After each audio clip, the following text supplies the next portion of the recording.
I started here West Plains sophomore year, and in that time, I got to interact with most of the guys in this crowd, and I really love you guys.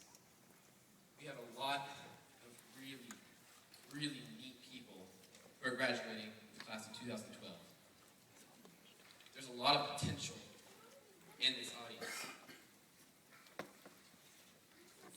God's been putting me through an interesting thought process lately, and God likes to work really slowly a lot of times, and slowly teaches things.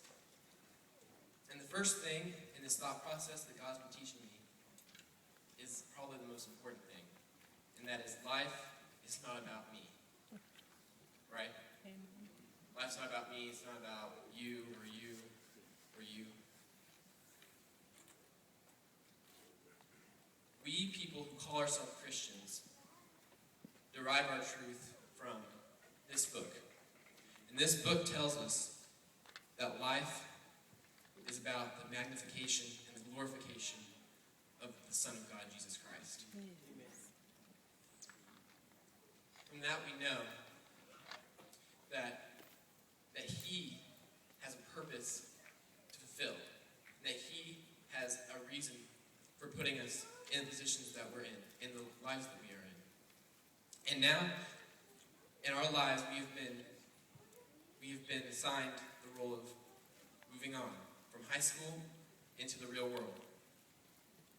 I got a letter from my uncle earlier this week. It was about 4 pages, and it was mostly sharing his experiences. He graduated 10 years ago this year, and he was mostly congratulating, but he also wanted to emphasize the fact that, yes, high school has been a great learning experience, but it's nothing compared to what's about to happen to us in college and with our jobs and with things hitting us in the face that we can't expect. And so, that got me thinking, well, okay, what am I going to do when something that I don't know, not expecting, hits me in the face? And the answer to that is very clear, and it's in this word.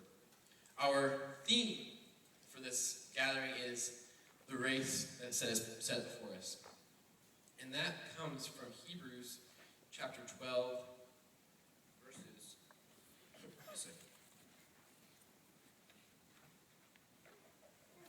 verses 1 and 2. And it says, "Therefore, since we are surrounded by so great a cloud of witnesses, let us also lay aside every weight and sin which clings so closely, and let us run with endurance the race that is set before us, looking to Jesus, the founder and perfecter of our faith, who, for the joy that was set before him, endured the cross, despising the shame, and is seated at the right hand of the throne of God." Something very significant was said there, and that was putting off the sin that weighs us down. Now, we're all sinners, and it's in our nature, in our flesh, and we can never escape that. And looking around this crowd, I know that we have all had some serious mess-ups in our life. Me, and every single one of us has messed up. And it's only by the grace of God that we have forgiveness through Jesus Christ. So what I'm saying now is, what are you going to do with the rest of your life? Because the truth is, we can't do anything good. We can do things that we think are good, and we can do things that the world may affirm, but nothing that we do on our own is good. We are bad people. We are sinners. The only person that ever walked this earth and did not sin was Jesus Christ. And I tell you that because this book tells me so. Not because it's my opinion, but because it's what this book says. Now, this is a Christian group. We call ourselves Christians. And because of that, we accept the words of this book that say that that Jesus said, "I am the way, the truth, and the life. No man comes to the Father except through me."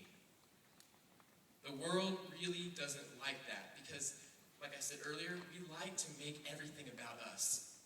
And especially in our Western civilization, we think that everything needs to make us feel good and comfortable. But that's just not really true. Life is not about us. Life is about Jesus Christ and what makes him glorified. And what made him glorified was coming to this earth to save us sinners so that we could join him in fellowship with him one day. So the rest of our lives, are we going to live for ourselves? Or are we going to live for something that is real and worthy? Because we can't take any of our souvenirs with us once we leave. All we can take with us are the things that we do to make his name famous.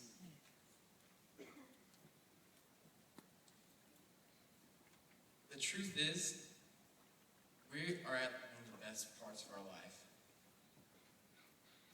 We're about to start careers. We get to choose what kind of education we want to go into for furthering for college or for technical and stuff like that. We can do whatever, really. We can change the world. It's kind of interesting how we live in a really easy society where everything comes to us really easily and we get instant gratification. We can download a song off the internet, we can pop popcorn in the microwave. It's really cool. But one of the bad things about that is that we've kind of minimized the potential of what we really can do big term, like big picture things.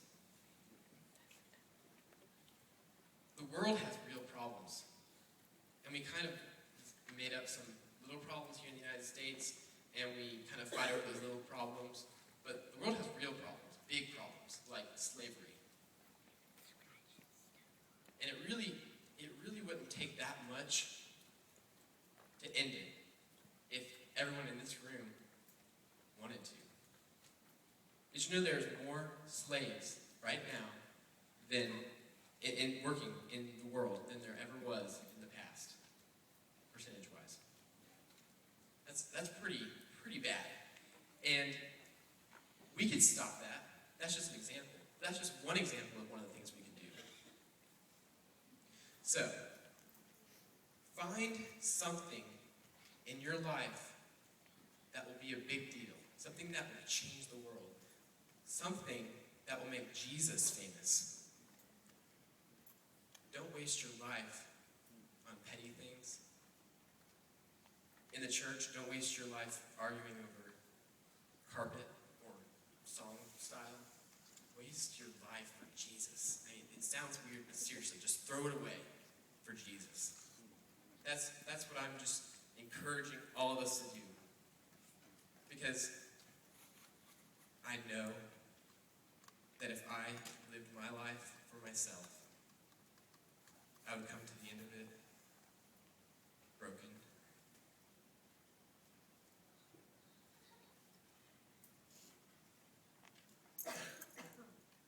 But I have confidence in Jesus Christ, and that his name will be made known to everyone. And that when I come to the end of my life, I will be satisfied in that.